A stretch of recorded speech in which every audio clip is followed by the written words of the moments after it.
All right, welcome back. Welcome back to the Travi Wavi. I'm your affable host, Travis Eason, here coming to you live from the Neon Parrot Studios at Majestic Coffee in beautiful, historic downtown Abilene, the storybook capital of America.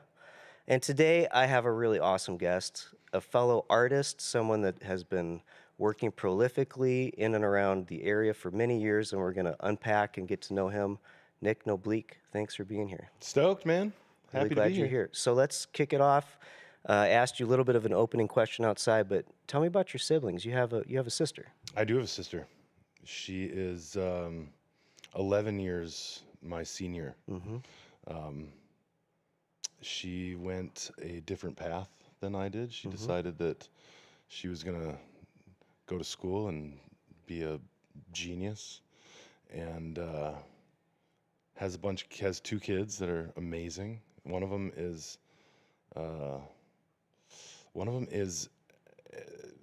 like Cirque du Soleil times 1,000. She's like top in the world at the German wheel, English wheel. I can't remember which one it is.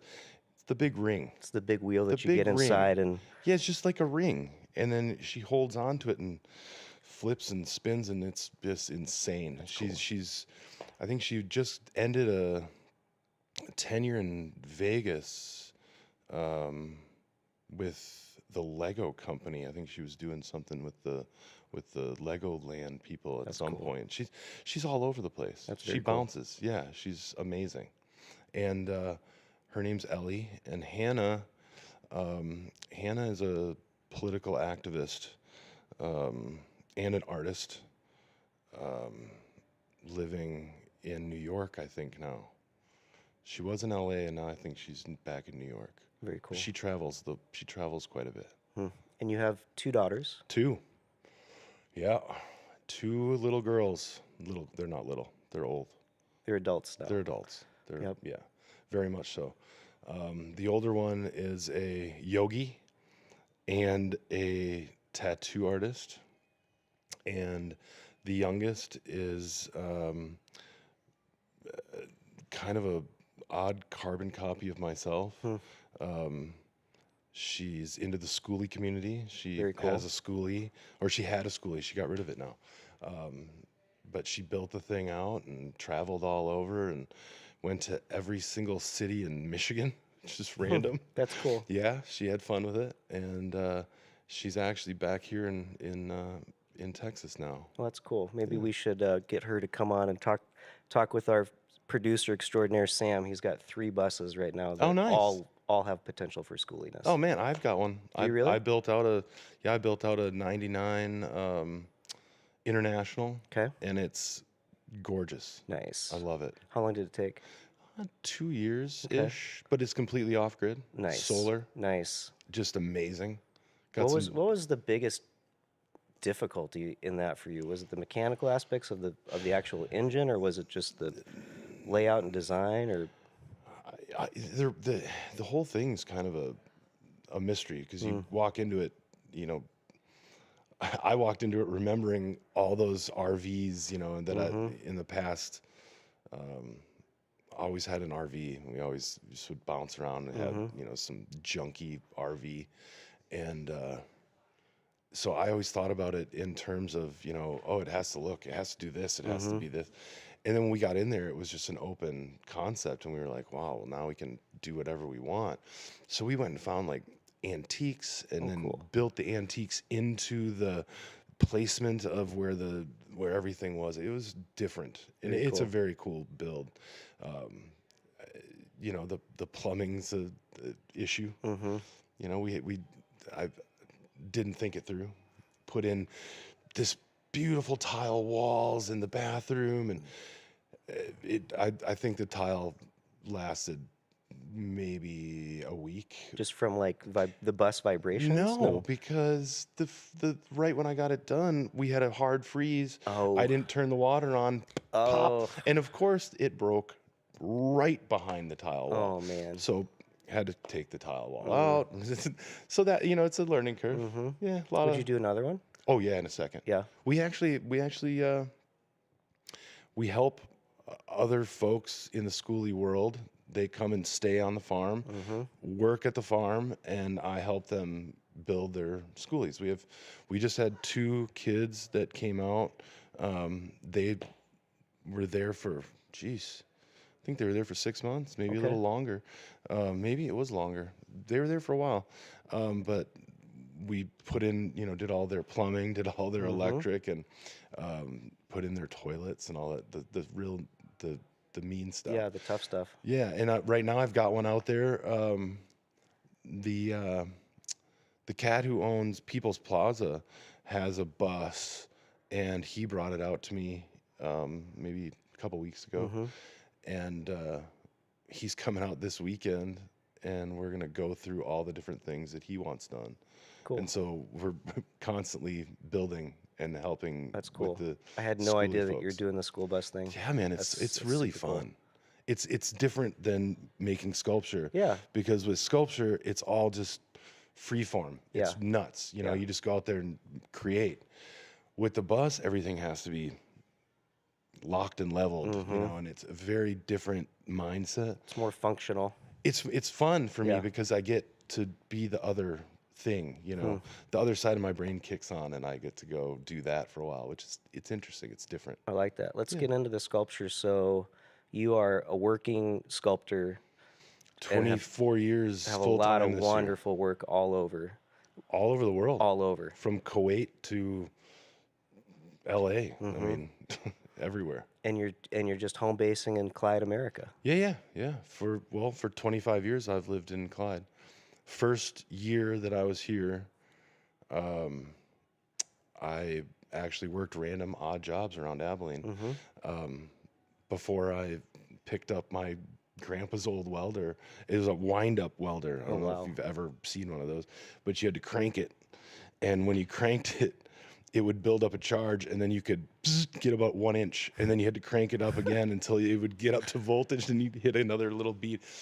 And I taught myself how to weld on that thing 24 years ago, and made like 10 pieces and took them to the Buffalo Gap flea market. Right on. And sold all of them, and I was like, this is bizarre. I can totally do this. And so, and then I just got wild, started building my own machinery, built a 60-ton 3-bar pinch roller, and that's what I roll all of the shapes on. And I've just been going ever since. Nice. Yeah. So did you ever go to school? I did.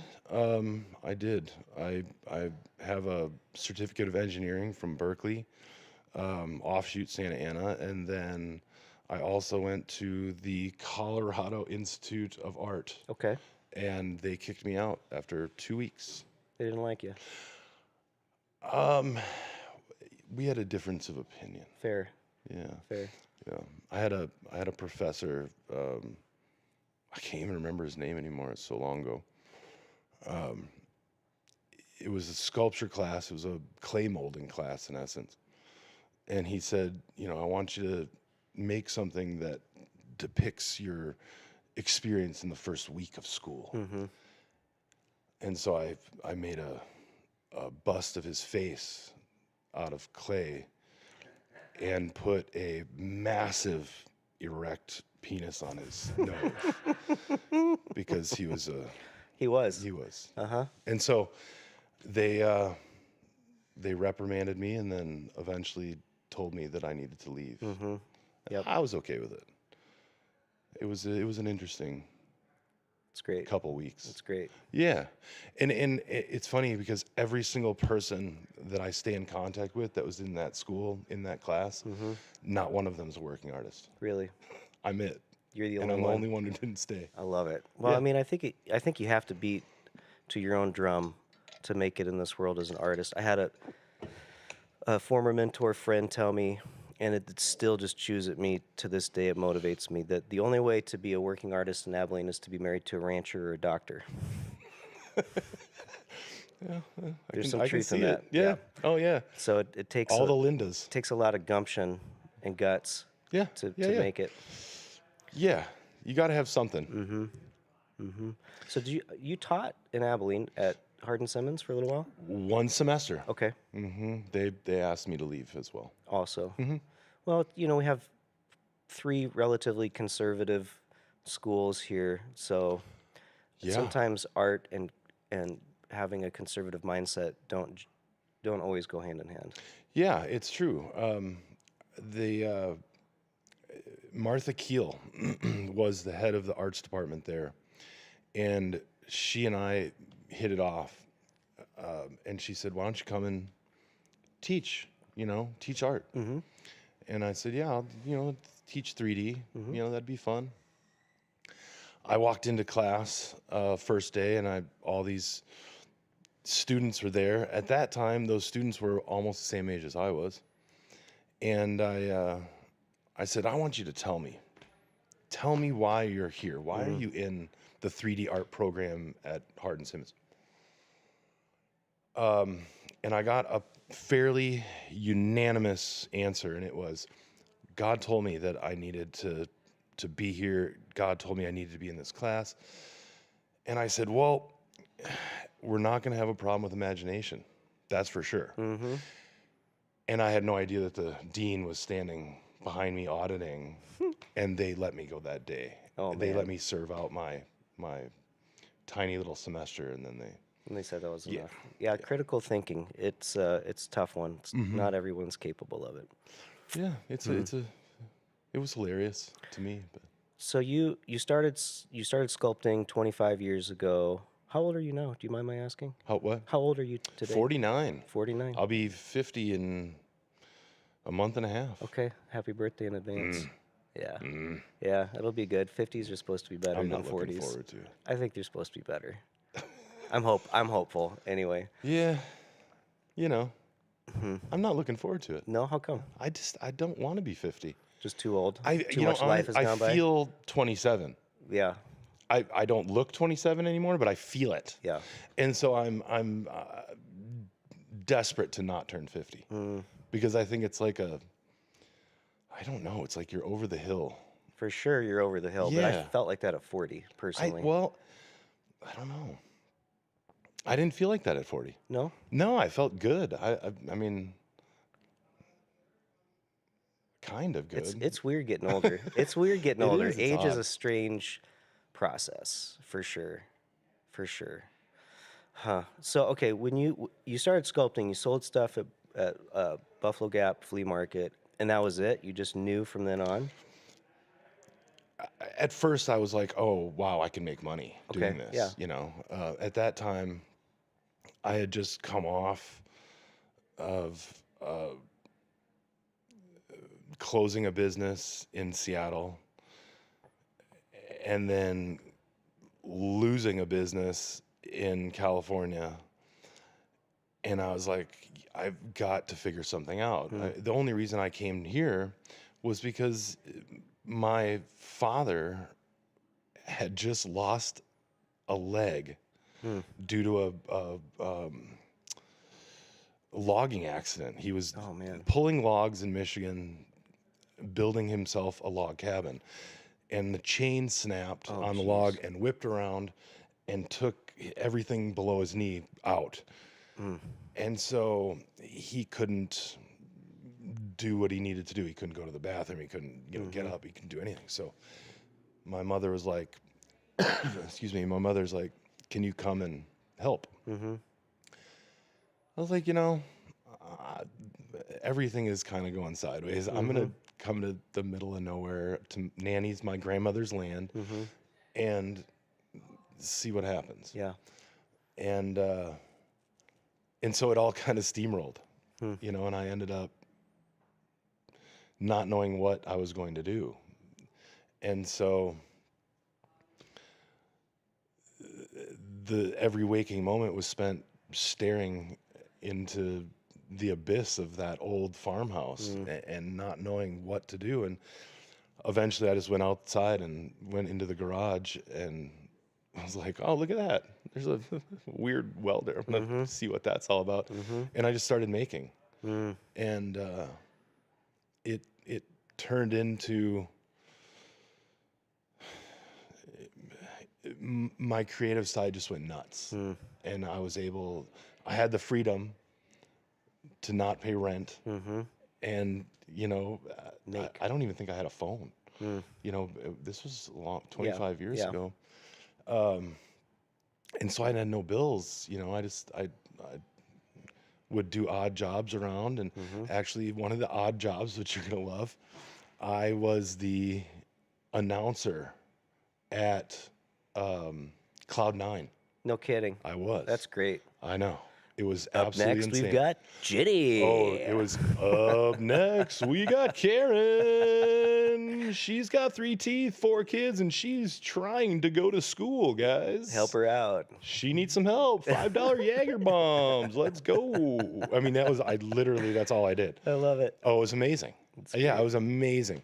I have never seen so much meth use in my life. I mean, it was just a meth den. Oh, that's yeah, great. It was awesome. I loved it. I had so much fun. Just a riot. Riot. And then I sold Rainbow Play Systems. Okay. You know, the little... Yep. Yeah.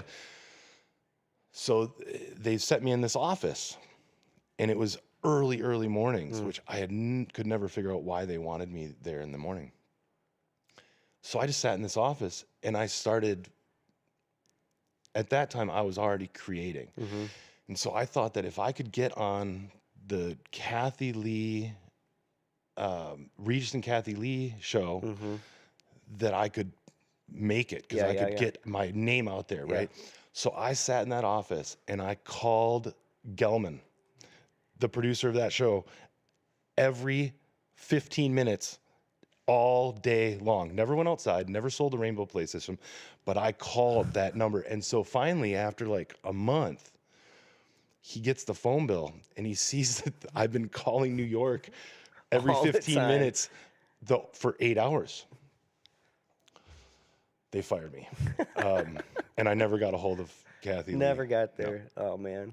No. Worthy effort. I just wanted Regis so bad. I was like, oh, If I can get on that show, just get on, so just hang out with Regis. sell it like crazy. Oh, just be so weird and awesome. Yeah, but no, it never happened. Oh, man. Yeah, dreams. Dreams. So at what point do you feel like your sculpture career took off for you? I'm not sure how you judge it. Very, very poor for the first 10 years. Just struggling, doing all the show circuit, doing all the Sunshine Artist Fairs and all that stuff.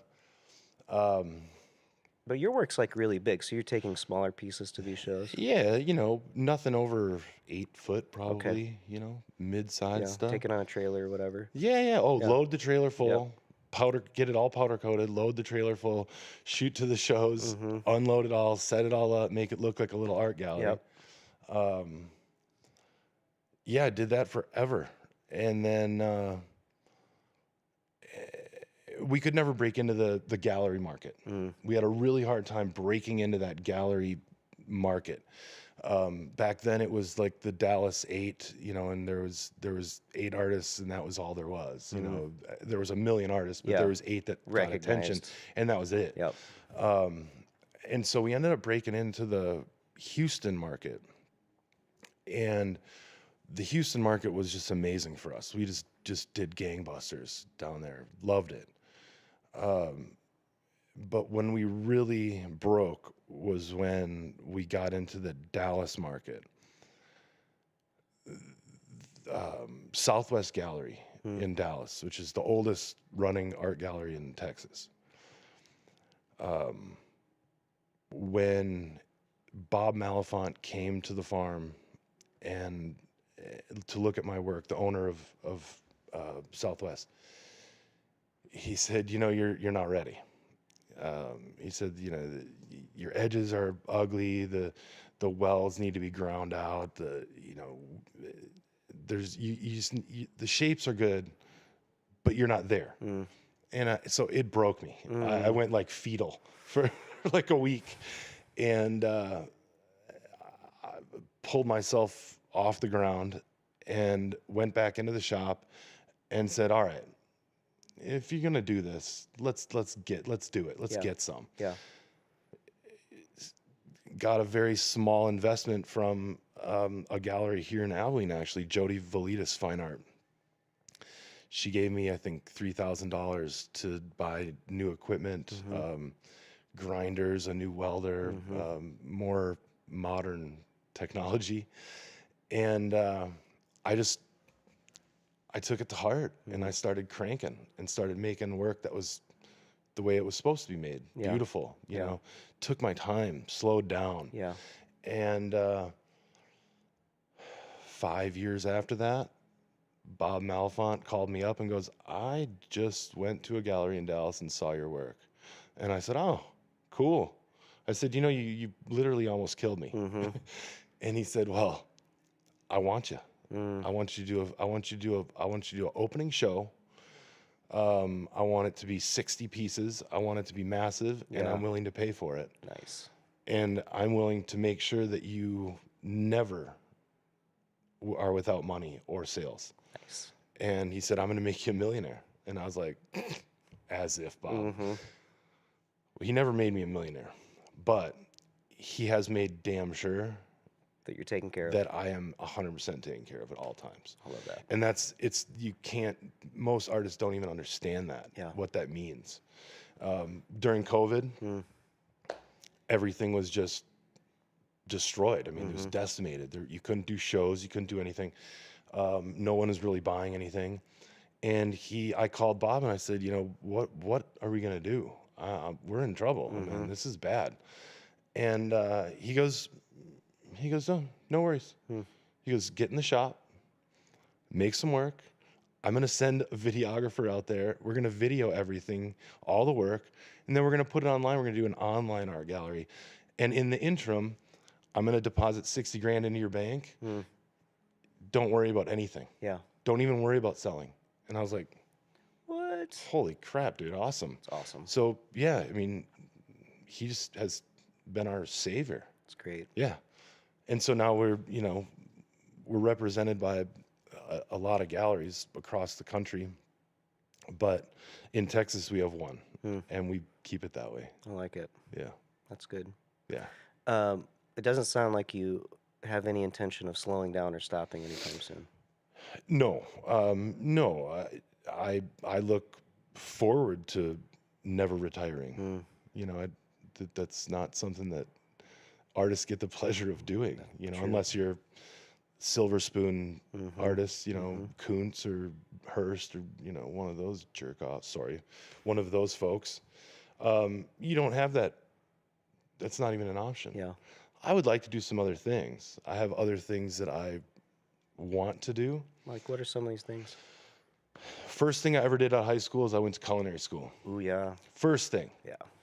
I've always wanted to open up a little dive bar with super elevated appetizers. No meals, just really elevated apps. I like it. I'm going to do that. I love it. It's a matter of time. And I think Abilene could use it. Abilene needs more Just a good great little things. dive bar, Just, you know? even if it's a try and a fail, the things that come and try and fail sometimes are the best things that have happened. Yeah. For sure. Yeah. So like, what else? I like that dive bar with good apps. Super high-end apps. Yeah. When you go to a bar, you know, like I love Tap House. It's one of my favorite places in the whole world. You go in there, and Josh, the owner Josh at Taylor Tap, has made that Big place. shout out, Josh. Hey, dude. Has made that place so amazing. Food's good. Because you can walk in there, you feel like you're walking into Cheers. Everybody knows your name. You sit down, the food's consistent, it's always really great.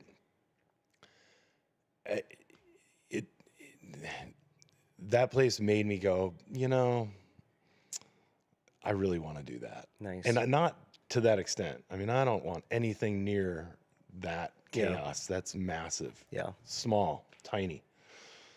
30 seats. I like that's it. I like it. No children. Interesting. No children allowed. Interesting. If That you want concept hasn't been done here food- for a while, ever. It's like Dave and Buster's. Yeah, no, no. Yeah. I went to this place over here. Abilene's little Dave and Buster's. I lasted 15, maybe 18 minutes. I had one drink, and I was like, I can't do it. Yeah. I can't be in here. I mean, I have some substantial hearing loss because of grinding Absolutely. and welding all day. I can relate. I could hear every child Just screaming. Oh my Lord. I couldn't handle it. I Yep. was like, this is hell on earth. Yep. The place is cool. Very cool spot. And I've heard that the food's actually pretty good.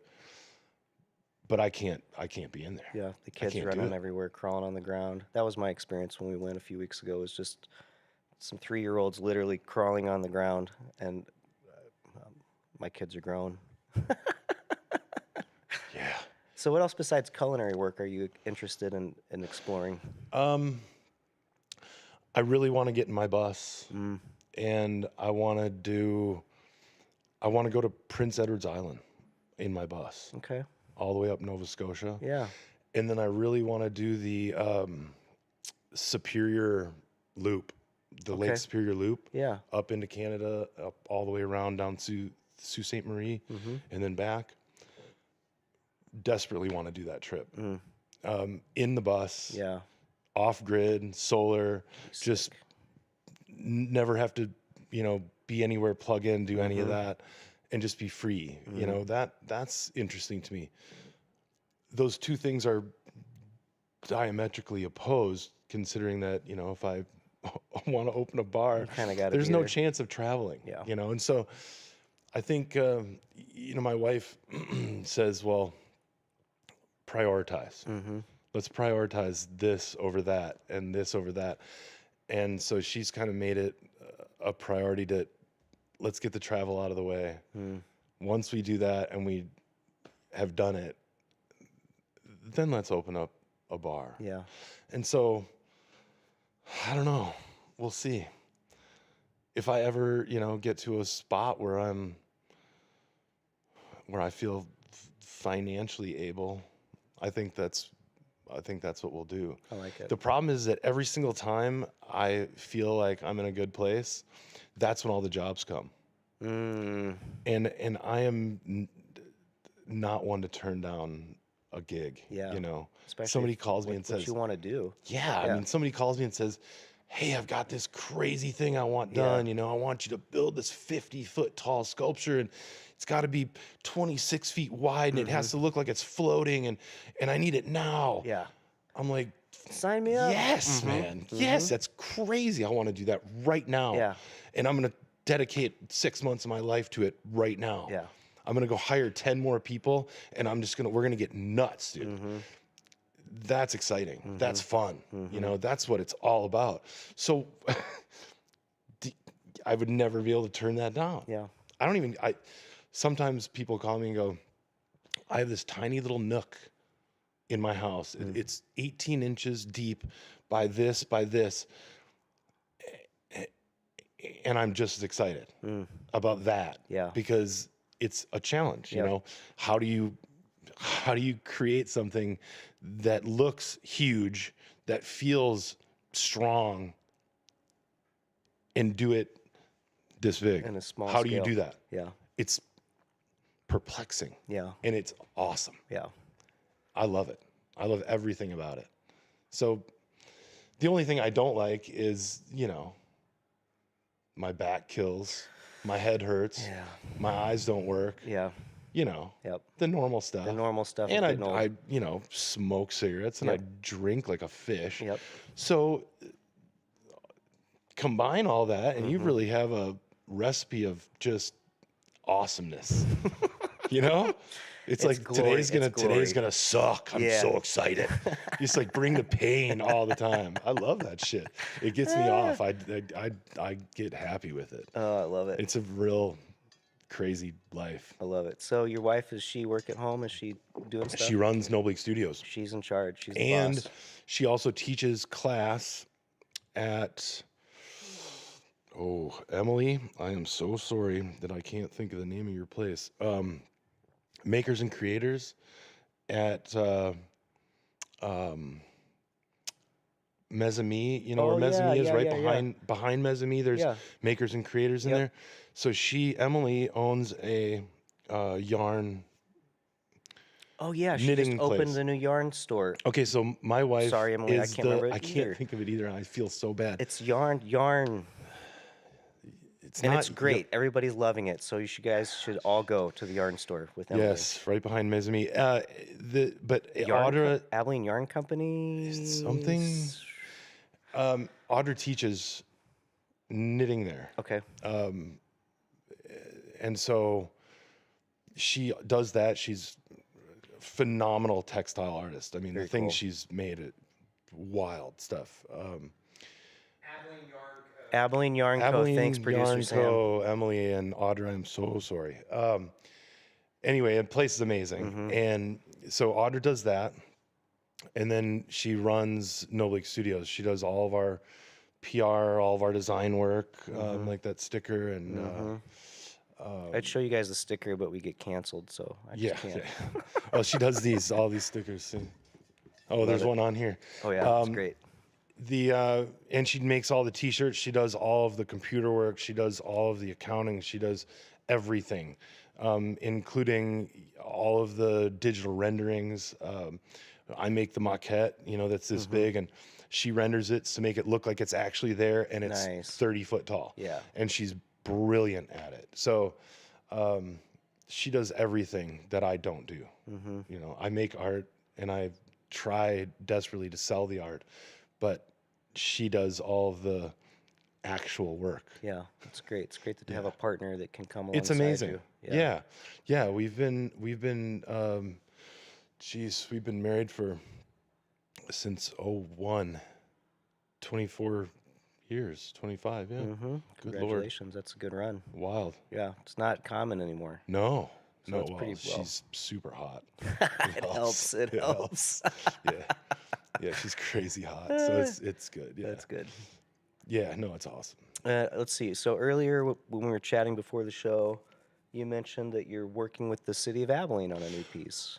How's that? We're definitely in negotiations. Is that something we can share? A large piece. Well, I actually asked them if I could talk about it, and they said that it was fine to talk about, but that there was no finality to it. So it's still in the ether right now. We're working on it. There's maquettes have been made, renderings have been done, and I think that they go to the city, to the board. I think tomorrow. Okay.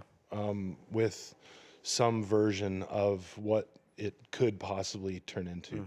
And this is for the expansion of the storybook garden over by the convention center. That is true. The piece that I would be portraying would be the Giving Tree, I believe, is what they're calling it. Yeah. So hopefully, if everything works out, it'd be a very large,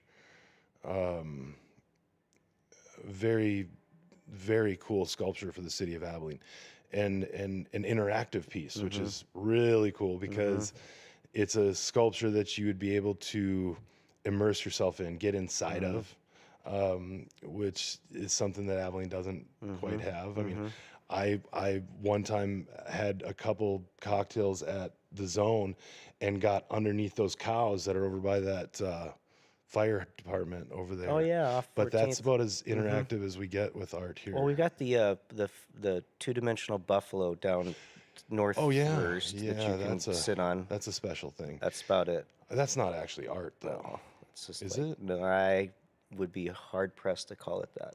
I'm not sure it is. It's a photo op. It is a photo op. It is. I think what's really impressive is that somebody in Abilene thought that stacking 20 tires on top of one another and painting them was fantastic. I would be happy to go with you on a little critical mode about some of the art that we have in town. And if you're down for it, I want to start with the pipe tornado. Oh yeah. The $500,000 Yeah. sculpture gift to the city tax write-off, which is totally a stolen piece. Oh, there's like 40 of them. But the real ones are great because there's a little bit of bend in the pipe. You get a little bit more life to it. This is just stacked pipe. No, it's bad. So whoever did that, if you want to hit me up, we can have a conversation about it. I'd love to because I am embarrassed every time I drive by it. Well, what's really embarrassing is I go to Air Gas, which is right Right next there. to it. Yeah. And I know those guys. I've Those guys known those do all guys know you because every time I go in, I forever. tell them I'm doing something. They say, "Oh, you know Nick Noblique? Then he's." I love those said, guys. I don't know him yet. Well, okay, so that that wind tornado thing is supposed to make noise. It's supposed to. Yeah. So every time I go in, I'm like, "Do you guys hear anything yet?" And they're like, "It doesn't make any noise." No. Remember that huge storm we had? Every single one of us went outside to see if it made noise, and No. there was no noise. It's like, yeah. They're like, "You know how much that thing was?" Yeah. Yeah. I'm like, "Gosh, you guys." It's silly. It's silly. I mean, I don't want to rub anybody wrong because there's a lot of actors in town that have worked really hard for a really long time to bring quality art to our little humble abode. And like I said in the intro, we're the storybook capital of America. I think we're a great place for artists. Oh, We're yeah. a great place to generate resources and do cool things. And yet, there's still kind of a hole in the envelope, and we're dropping a lot of stuff out. It's hard. I think it's probably hard for a city the size of Abilene, and the population of Abilene to get the right folks in the right seats to really dictate where that art's coming from and what kind of art you're bringing in. I mean, I saw that, I drive down first and I see the new crop of stuff, and, Jeffy Brewer's down there now, and which is to me hilarious because, Jeffy's everywhere.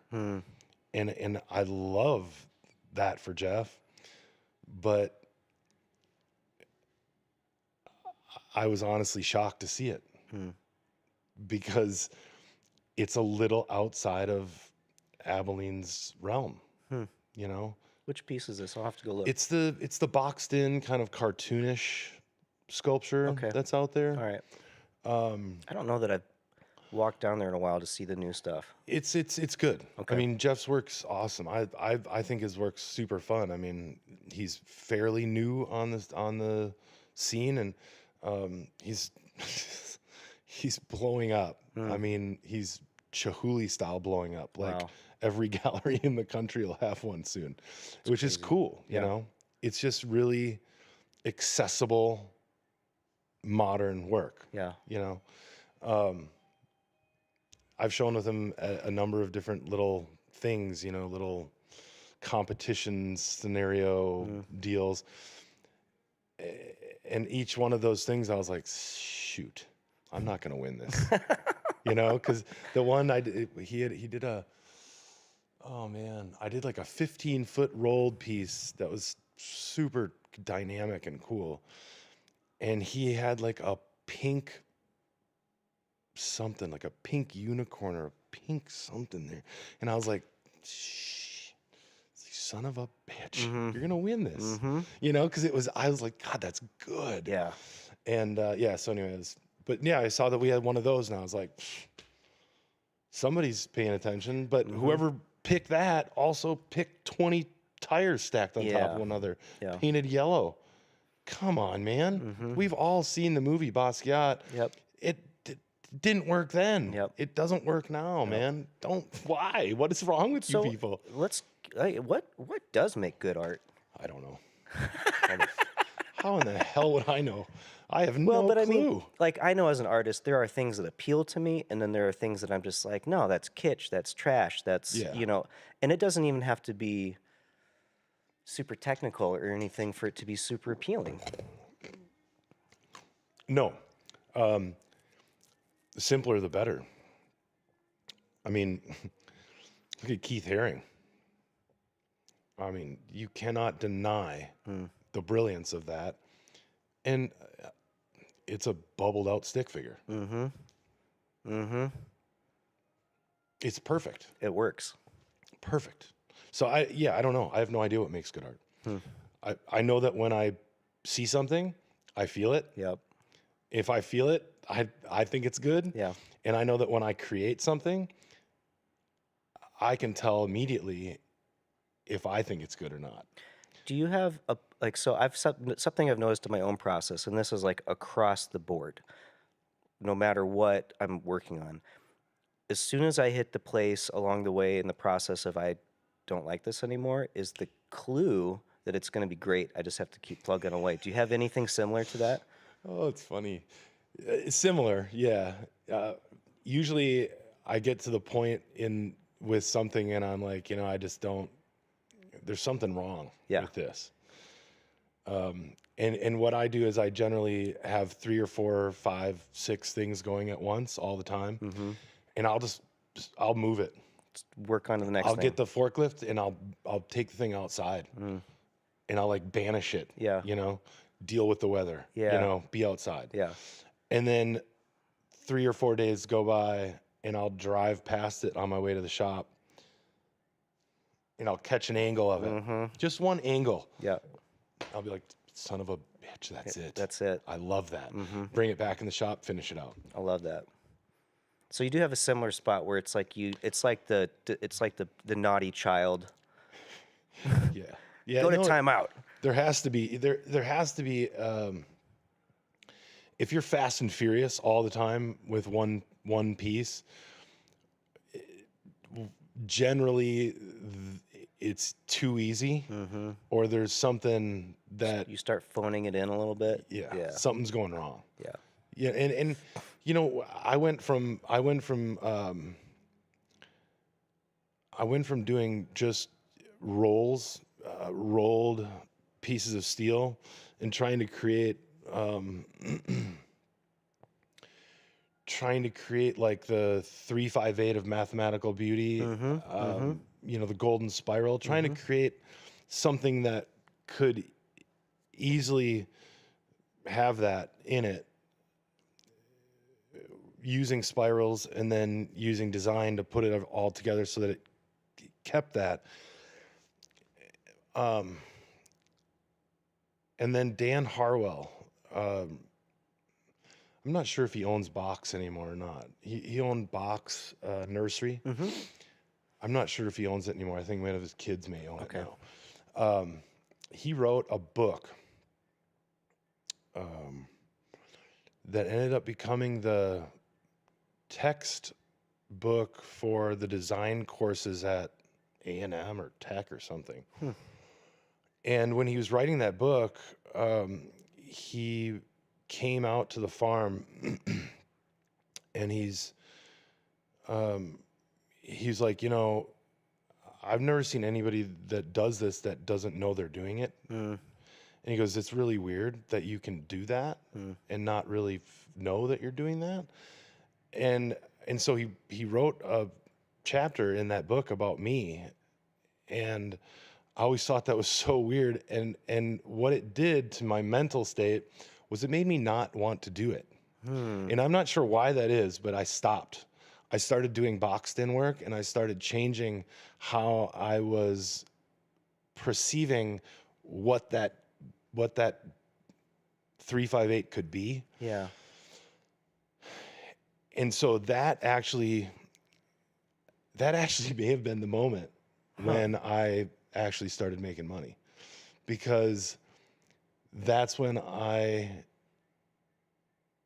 developed the first maquette of Inspiration, which is at Lake Lavon, Texas. I think it's called Wiley, actually. The town is Wiley, Texas, at Lake Lavon.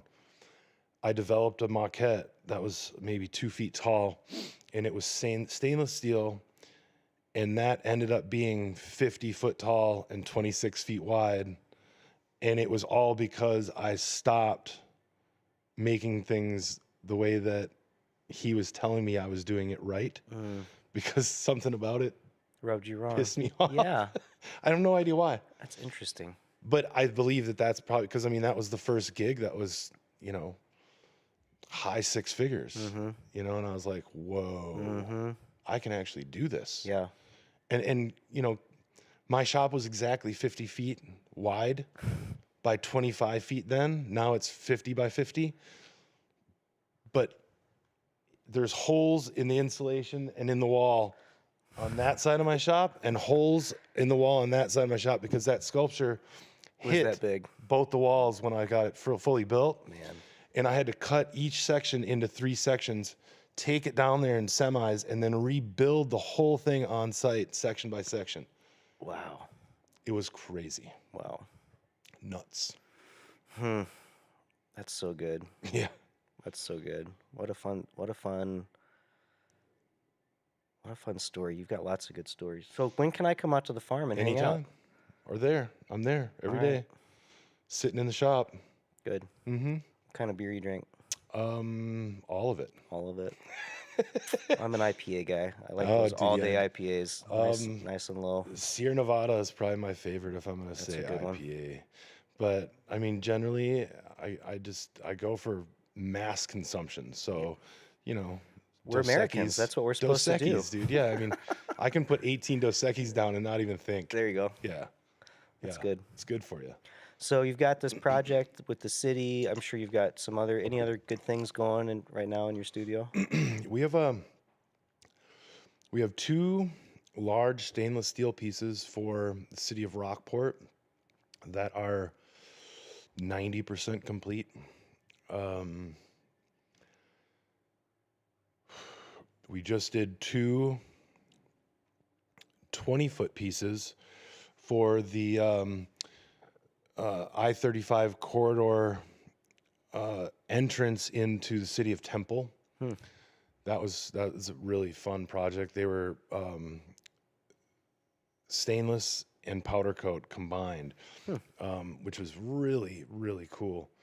So now when you drive through Temple from Dallas to Austin, you're going to catch these 2 massive sculptures on either side. Very cool. Which is pretty neat. And then, oh man, we have so many different little projects going. We have a piece going to Tyler, Texas, sometime soon.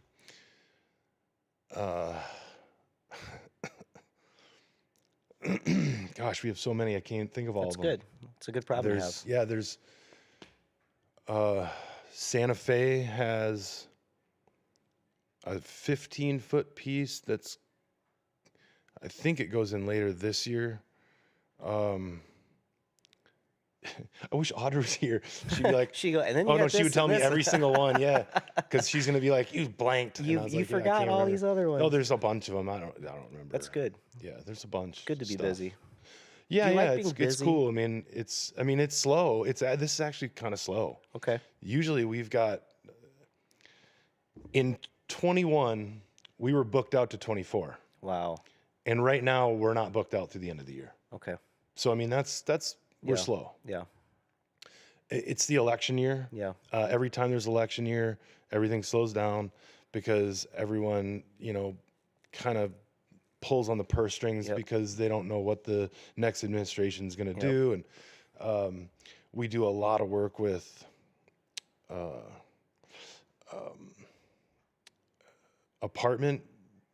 large upper scale apartment complexes. All apartment complexes in Arizona, Texas, New Mexico, Louisiana, they all have this back end 1% for art, Okay. which was federally subsidized. Yep. So as long as they make a tiny percentage of that massive complex Section 8 housing, which means they give people that need a good deal. Yep. They are forced to give 1% of their overall budget To art. It just so happened that we, over the years, had made friends with certain people that were in that industry. So when all of that 1% for art started really kicking in, we were the sculptor that I was the sculptor they called. Nice. It's a good And gig. so we have, pardon me, I think we have 45, 46 maybe large scale sculptures throughout the 4 states, all at these apartment complexes that we were paid through the 1% for art. And last year, towards the end of the year, Texas and Arizona got rid of it. They canned it. So all those people, all those companies, they were like, it's not in our budget now. Yeah. And so that's a bummer. That's it's a bummer huge. for us. Yeah. That's hurtful to the arts overall. It's really bad because what it was doing was, if you think about 3,000 apartments, 3,000 apartments in one building, there's 3,000 kids in those buildings, probably more. Yeah. Every single one of those kids, when they drive into their apartment complex, Could see art. there's this massive sculpture, bright, red and blues and greens and stainless and Corten, and you just knew that in 30 years, those kids are going to start a business Yeah. and go, I have to have a big sculpture in front of my place because when I grew up, that was the one thing. I was so inspired. Every day I came home and I saw this thing and I went out there and I stared at it. You don't know. Yep. And so I always kind of felt like I was breeding a new generation of art buyer. Yeah. Or artist. Yeah. Or just creative. Being the inspiration. Just a creative. Yeah. Yeah. I mean, and so I really thought, man, this is awesome. Yeah. And when they killed it, I was like, well, shoot, what do we do now? Yeah.